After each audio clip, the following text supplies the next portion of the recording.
News বাংলার দুপুরের সংবাদে আপনাকে স্বাগতম। শুরুতে জানাবো সংবাদ শিরোনাম, এরপরে থাকছে এ নিয়ে বিস্তারিত। জানাবো যানজটে গাড়িবহর ১৩ হকারকে ধরে পুলিশে দিলেন এমপি। থাকছে রাষ্ট্রপতির সাক্ষাৎ চায় বিএনপি, দুই দলের ভাবনায় ইসি পুনর্গঠন। আরও জানাবো ফখরুলকে তুলোধুনো করলেন ডাক্তার জাফরুল্লাহ। থাকছে সিলেট মেয়রের সত্য বয়ানে ক্ষুব্ধ আওয়ামী লীগ ফেসবুকে তোলপাড়। এবারে বিস্তারিত। পুরো খবর পেতে ভিডিওটি না টেনে সম্পূর্ণ দেখুন। যানজটে গাড়িবহর ১৩ হকারকে ধরে পুলিশে দিলেন এমপি। চট্টগ্রামের বোয়ালখালীতে গাড়িবহর যানজটে আটকে পড়ার কারণে ১৩ হকারকে ধরে পুলিশে দিয়েছেন একজন সংসদ সদস্য।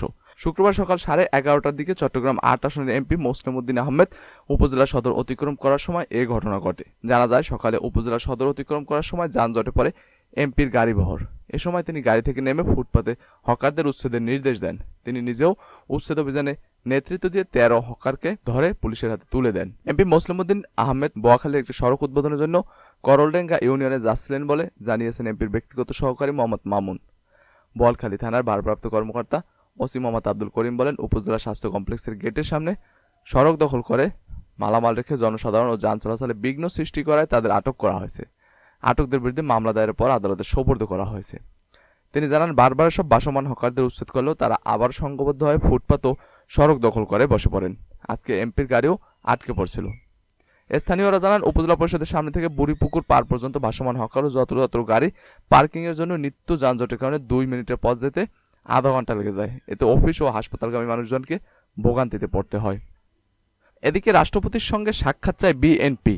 নির্বাচন কমিশন গঠনের আগে একটি নিরপেক্ষ সরকার চায় বিএনপি। দলটি মনে করে নিরপেক্ষ সরকারের অধীনে নিরপেক্ষ নির্বাচন কমিশন গঠন করা সম্ভব, আর তেমন একটি নির্বাচন কমিশনের অধীনেই অবাধ, সুষ্ঠু ও নিরপেক্ষ ভোট হতে পারে।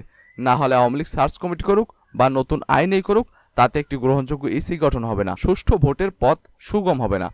দলীয় সূত্র মতে নির্বাচনকালীন সরকার ও নির্বাচন কমিশন গঠন নিয়ে রাষ্ট্রপতির সঙ্গে বসতে চায় বিএনপি। রাষ্ট্রপতির সঙ্গে বৈঠক হলে সেখানে নিরপেক্ষ সরকারের প্রস্তাবের পাশাপাশি নির্বাচন কমিশন গঠনের প্রস্তাব তুলে ধরবেন দলের নীতি নির্ধারকরা। এর আগে বিভিন্ন রাজনৈতিক দল ও বিশিষ্ট নাগরিকদের সঙ্গে সংলাপের চিন্তাভাবনা করছে বিএনপি। নিরপেক্ষ সরকার ও নির্বাচন কমিশন গঠন ইস্যুতে রাজনৈতিক দলগুলোকে চিঠি দেওয়া হবে। এসব বিষয়ে দলীয় অবস্থান তুলে ধরে শীঘ্রই সংবাদ সম্মেলন করবে বিএনপি নীতি নির্ধারকরা। সর্বশেষ ২০১৭ সালে সার্চ কমিটির মাধ্যমে নির্বাচন কমিশন গঠন করা হয়। আগামী বছরের ১৪ ফেব্রুয়ারি প্রধান নির্বাচন কমিশনার এ.কে.এম. নুরুল হুদার নেতৃত্বে ৫ সদস্যের কমিশনের মেয়াদ শেষ হচ্ছে। এর আগেই নতুন প্রধান নির্বাচন কমিশনার ও কমিশনারদের নাম চূড়ান্ত করতে হবে।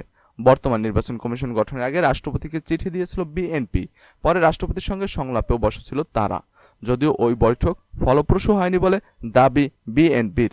এ প্রসঙ্গে গতকাল বিএনপি মহাসচিব মির্জা ফখরুল ইসলাম আলমগীর বাংলাদেশ প্রতিদিনকে বলেন, আমরা নির্বাচন কমিশন গঠন ইস্যুতে স্থায়ী সমাধান চাই, তবে এর আগে নিরপেক্ষ সরকার চাই, যাদের অধীনে নিরপেক্ষ নির্বাচন কমিশন গঠিত হবে। সব রাজনৈতিক দলের অংশগ্রহণে গ্রহণযোগ্য নির্বাচন অনুষ্ঠানে এ সমাধান হতে হবে। এজন্য দেশের গণতান্ত্রিক সব রাজনৈতিক দল ও বিশিষ্ট নাগরিকদের মতামত নিতে হবে। কাজটি এমনভাবে করতে হবে যা সবার কাছে গ্রহণযোগ্য হয়। বিগত দিনের মতো একতরফা হলে কেউ মেনে নেবে না। এক প্রশ্নের জবাবে তিনি বলেন, দলীয় ফোরামে আলোচনার পর আমরা নির্বাচন কমিশন গঠন ইস্যুতে আমাদের প্রস্তাব রাষ্ট্রপতির কাছে দেব। নির্বাচনকালে নিরপেক্ষ সরকার ও নিরপেক্ষ নির্বাচন কমিশন যতক্ষণ পর্যন্ত না হবে আমাদের আন্দোলন চলবে। দেশের জনগণ এই সরকারের অধীনে কোনো গ্রহণযোগ্য নির্বাচন হতে পারে বলে মনে করে না। বিএনপি সূত্র জানান, এবার একতরফা নির্বাচন কমিশন গঠন করা হলে তা মানবে না বিএনপি। দাবি আদায়ে প্রয়োজনে রাজপথে আন্দোলনে যাবে। এ নিয়ে ২০ দলীয় জোট, জাতীয় ঐক্যফ্রন্ট সহ অন্য রাজনৈতিক দল ও বিশিষ্ট নাগরিকদের সঙ্গে যোগাযোগ করছে বিএনপি। এই ইস্যুতে সরকার বিরোধী সব রাজনৈতিক দলকে এক প্ল্যাটফর্মে চায় বিএনপি। রাজনৈতিক দলগুলোর প্রস্তাব, মতামত ও সংলাপের ভিত্তিতে নিরপেক্ষ ও কার্যকর নির্বাচন কমিশন চায় দলটি। একই সঙ্গে নিরপেক্ষ ইসি গঠনে সরকারের উপর চাপ তৈরি করতে সমমনা রাজনৈতিক দলগুলোর সঙ্গে আলোচনার উদ্যোগ নিয়েছে। মাঠেও এ দাবিতে সোচ্চার হবে তারা। এর মধ্যে রাজনৈতিক সভা সমাবেশে বিএনপি প্রধান নির্বাচন কমিশন গঠন প্রশ্নে তাদের মতামত তুলে ধরেছে। এর আগে রাষ্ট্রপতির সঙ্গে সংলাপে নতুন নির্বাচন কমিশন গঠন এবং পরবর্তী নির্বাচন নিয়ে ১৩ দফা প্রস্তাব তুলে ধরেছিলেন সাবেক প্রধানমন্ত্রী ও বিএনপি চেয়ারপারসন বেগম খালেদা জিয়া। প্রস্তাবে বিএনপি সাবেক একজন প্রধান বিচারপতিকে প্রদান করে ৫ সদস্যের বাছাই কমিটি গঠনের প্রস্তাব দিয়েছিল, যারা নতুন নির্বাচন কমিশনদের নাম প্রস্তাব করবেন। তাদের মধ্যে থেকে সিইসি ও নির্বাচন কমিশনার নিয়োগ দেবেন রাষ্ট্রপতি। কিন্তু বিএনপির অভিযোগ সে প্রস্তাব রাখা হয়নি। বিএনপি সংশ্লিষ্ট নেতারা জানান, শুরু থেকেই বর্তমান কমিশনের উপর অনাস্থা জানিয়ে আসছে বিএনপি। ইতিমধ্যে কমিশনের অধীনে আর কোনো নির্বাচনে অংশ না নেওয়ার ঘোষণা দিয়েছে দলটি। নতুন যে কমিশন গঠন করা হবে এর গ্রহণযোগ্যতা এবং নিরপেক্ষতার বিষয়ে অন্যান্য বিরোধী দলকেও পাশে চায় দলটি। এই ইস্যুতে সরকার বিরোধী রাজনৈতিক দলগুলোর সঙ্গে ঐক্যমত্যে পৌঁছানোর চেষ্টা করা হবে। ইসি পুনর্গঠনের আগে নিবন্ধিত দলের সঙ্গে আলোচনায় বসতে আনুষ্ঠানিক চিঠি দেওয়া হবে। বিএনপির স্থায়ী কমিটির সদস্য ডক্টর খন্দকার মোশাররফ হোসেন বলেন, বর্তমান কমিশন বারবার প্রমাণ দিয়েছে তাদের অধীনে সুষ্ঠু ও নিরপেক্ষ নির্বাচন সম্ভব নয়। তাই জনগণ একটি নিরপেক্ষ নির্বাচন কমিশন প্রত্যাশা করে। এজন্য একটি নিরপেক্ষ সরকারও জরুরি। তিনি বলেন, যে পরীক্ষায় ইসি গঠন হয় তাতে তারা সরকারের আজ্ঞাবহ হয়ে কাজ করে। ভবিষ্যতে যাতে এই ধরনের নির্বাচন কমিশন গঠন করতে না পারে সে বিষয়ে আমরা দলীয় ফোরামে আলোচনা করেছি। রাজনৈতিক দলগুলোর মতামত নিয়ে জনগণের সামনে তা উপস্থাপন করা হবে। স্থায়ী কমিটির আরেক সদস্য নজরুল ইসলাম খান বলেন, নির্বাচন কমিশন পুনর্গঠন নিয়ে দলের করণীয় এখনো চূড়ান্ত হয়নি। তবে আমরা চাই একটি নিরপেক্ষ কমিশন। শুধু আমরা নই, দেশবাসীর চাওয়াও একই। এ দাবি আমরা আগে থেকেই জানিয়ে আসছি।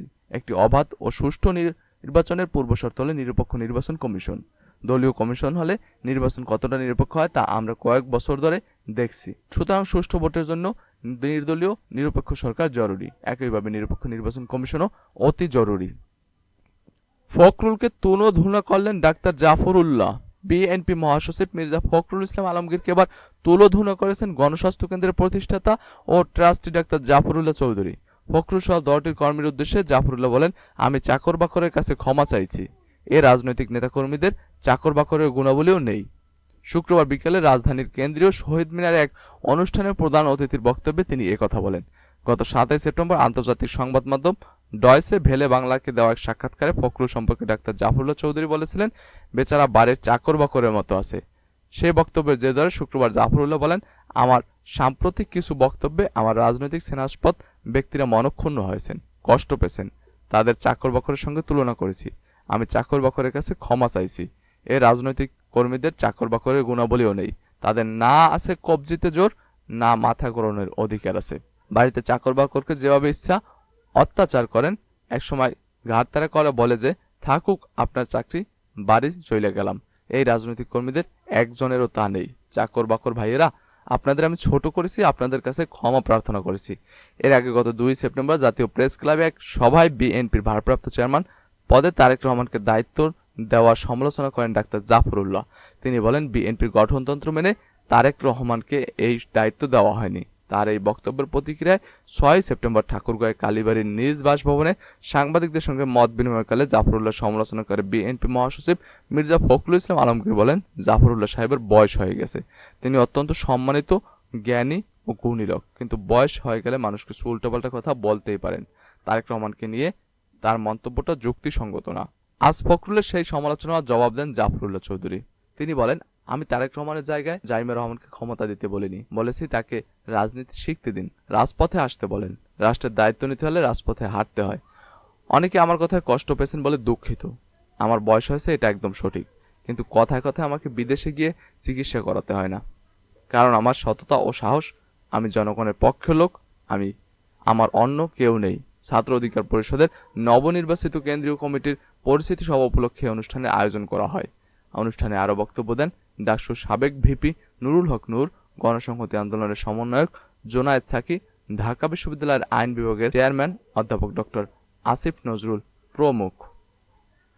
সিলেট মেয়রের সত্যবয়নে ক্ষুব্ধ আওয়ামী লীগ, ফেসবুকে তোলবার। এদের চামড়া এত শক্ত হয়েছে যে গন্ডারের চামড়া থেকে আরও বেশি। এদের গায়েও কিছু লাগে না। প্রয়াত অর্থমন্ত্রী এম সাইফুর রহমানের নাম বিভিন্ন উন্নয়ন প্রকল্প থেকে সরিয়ে দেওয়ার ক্ষোভে এক স্মরণ অনুষ্ঠানে এমন বক্তব্য দিয়েছিলেন সিলেট সিটি কর্পোরেশনের মেয়র আরিফুল হক চৌধুরী।